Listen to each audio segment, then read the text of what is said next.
Rob Smythe here. I enjoy having discussions and debates with everybody on all topics. But sometimes problems arise because the people in discussion use simple words differently. I'd like to point out some problems with the use of the word to know, K-N-O-W. It's a simple word. If I said I know you, it means I've met you, or I recognize you. If I said I don't know you, the meaning's obvious.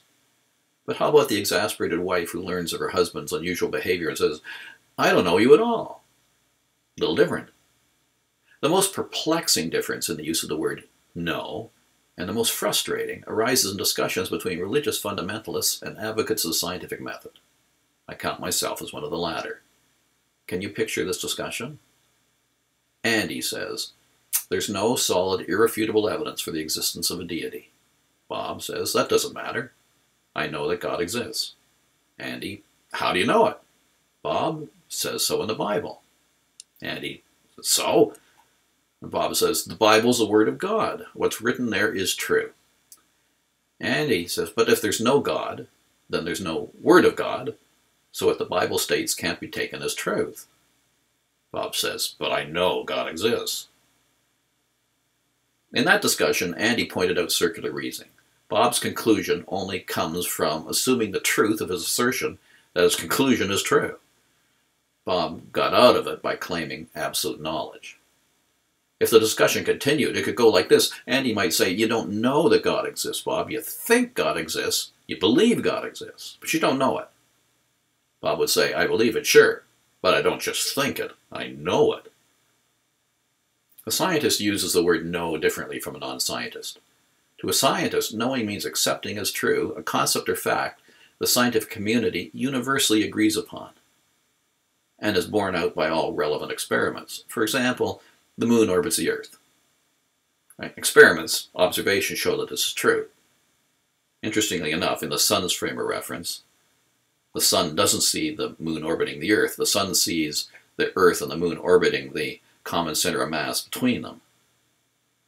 So sometimes the truth of the fact under consideration depends on the parameters that frame the discussion, and those should be set upon in advance. Right?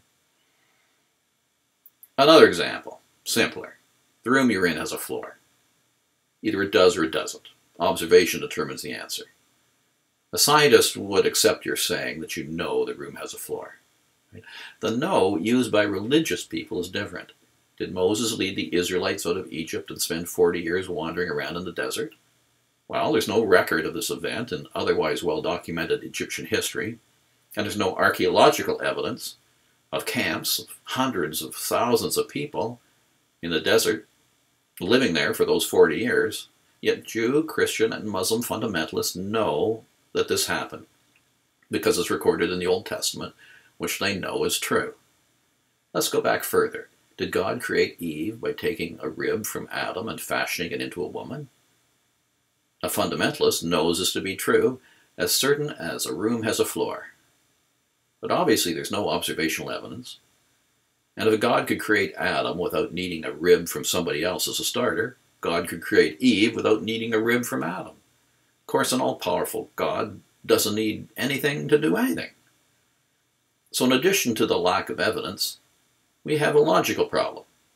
Does it faze a fundamentalist? No. He knows the Eve story is true.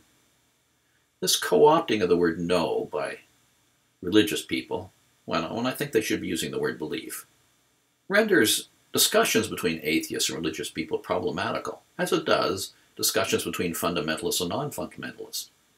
Honest discussions and debate require acceptance of the meanings of the word used.